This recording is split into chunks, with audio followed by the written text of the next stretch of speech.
নমস্কার বন্ধুরা, সকলকে স্বাগত জানাই আমার ইউটিউব চ্যানেলে। তো বন্ধুরা, গতকালকেই একটি খবর তোমরা শুনেছো যে ইতিমধ্যে কিন্তু মধ্যশিক্ষা পর্ষদ 2016 সালের এসএলএসটিতে যে 25,844টি চাকরি বাতিল করা হয়েছিল হাইকোর্ট থেকে, সেই চাকরি বাতিলের মামলায় কিন্তু তারা সুপ্রিম কোর্টে একটি হলফনামা পেশ করেছে এবং সেই হলফনামাতে তারা বলে দিয়েছে যে তাদের মতে কোনো রকম অনিয়ম হয়নি। যেটা হয়েছে সেটা হচ্ছে এক ধরনের ভুল বা কিছু গন্ডগোল হয়েছে। সেটা হচ্ছে গিয়ে ওই যেটা অ্যাপয়েন্টমেন্ট দেওয়া হয়েছিল তাদের, দেখা যাচ্ছে যে একজনার জায়গায় আরেকজনার অ্যাপয়েন্টমেন্ট দেওয়া হয়েছে। কারণ এরকম হয়েছে যে সেই ব্যক্তি হয়তো স্কুলে জয়েনিং করেনি, সেই জায়গাটা ফাঁকা থেকে যাওয়াতে সেখানে আরেকজনার অ্যাপয়েন্টমেন্ট দেওয়া হয়েছে। এই ধরনের ভুল হয়েছে, কিন্তু এটা পদ্ধতিগত ভুল হতে পারে, কিন্তু যেটা দুর্নীতি মানে একদম করাপশন করে চাকরি দেওয়া, এরকম কোনো ভুল তারা খুঁজে পায়নি। এবং এই ঘটনার পরপরই কিন্তু আরও একটি খবর সামনে এসেছে। এই প্রত্যেকটি খবরই কিন্তু বিভিন্ন বাংলা নিউজ চ্যানেলগুলোতে দেখানো হচ্ছে। সেটা হচ্ছে যে এসএসসি অর্থাৎ স্কুল সার্ভিস কমিশন তারা কিন্তু একটি রিপোর্ট জমা দিয়েছে হাইকোর্টে, 5 পাতার যে হলফনামা।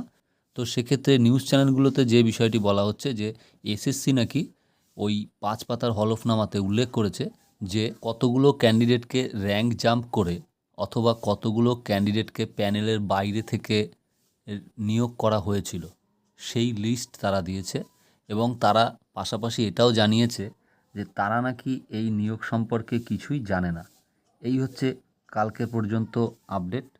তো এবার বিষয়টা হচ্ছে, দেখুন এখানে একটা জিনিস কিন্তু খুব পরিষ্কার যে এখনও পর্যন্ত যে পাওয়া খবর তার ভিত্তিতে বলতে পারি যে কোনো এই মধ্যশিক্ষা পর্ষদ এবং এসএসসি এরা এরা কেউ কিন্তু ওএমআর শিট নিয়ে কোনো মন্তব্য করেনি। যদিও তারা আদৌ মূল হলফনামাতে কি কি উল্লেখ করেছে তার ডিটেলস কিন্তু নিউজ চ্যানেলগুলোতে এখনও বলেনি। তবে এখনও পর্যন্ত পাওয়া খবর অনুযায়ী তারা কিন্তু কেউ ওএমআর শিট সংক্রান্ত বিষয়ে কোনো মন্তব্য করেন।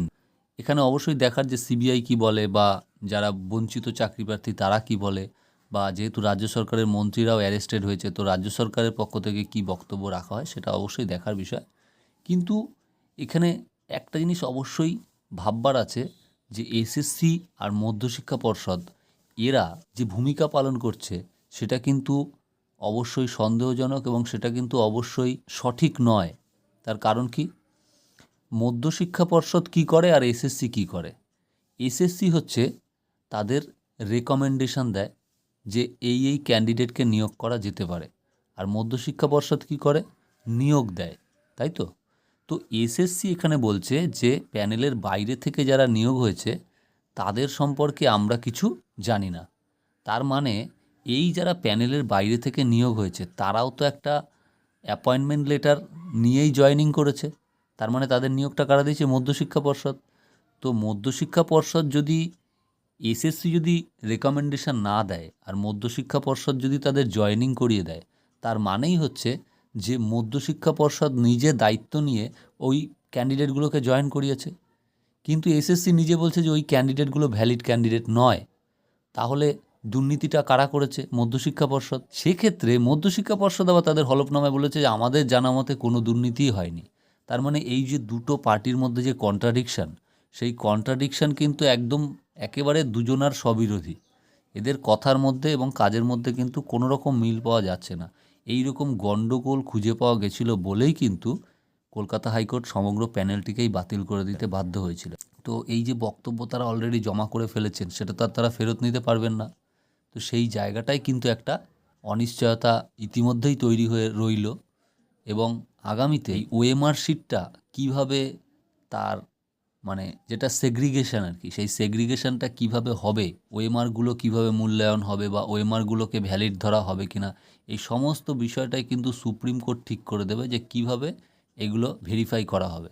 তো সেক্ষেত্রেও কিন্তু এই ওএমআরের ভিত্তিতেও যদি যে ওএমআরগুলো খারাপ বেরিয়েছে, দুর্নীতিগ্রস্ত বেরিয়েছে, সেই ওএমআরগুলো যদি শর্ট আউট করে ফেলা হয় এবং তার পাশাপাশি এসএসসি তার নিজের হলফনামাতেই যেগুলো বলেছে যে এই জয়েনিং সম্পর্কে আমরা কিছু জানি না, এরা প্যানেলের বাইরে থেকে, তো এইগুলোকে যদি অ্যাড করা হয় তাহলে কিন্তু আগামী দিনে সেই ভ্যাকান্সিটা প্রায় 8,500 কাছাকাছি চলে যাবে। তো এই ছিল আজকের খবর বন্ধুরা। আর মাঝে একটা দিন রয়েছে অর্থাৎ আজকের দিন। তো আশা করছি যে আজকের দিনের মধ্যেই সমস্ত পার্টিগুলো তাদের হলফনামা জমা দিয়ে দেবে। দেখা যাক আগামীকাল সুপ্রিম কোর্টে কি হয়। তবে তোমরা যারা ওয়েটিং লিস্টে রয়েছে এসএলএসটিতে, তাদের জন্য একটা কথাই বলবো যে সত্য কখনো গোপন থাকে না। যারা যত বড় ষড়যন্ত্রই করুক না কেন, তারা কিন্তু পার পাবে না।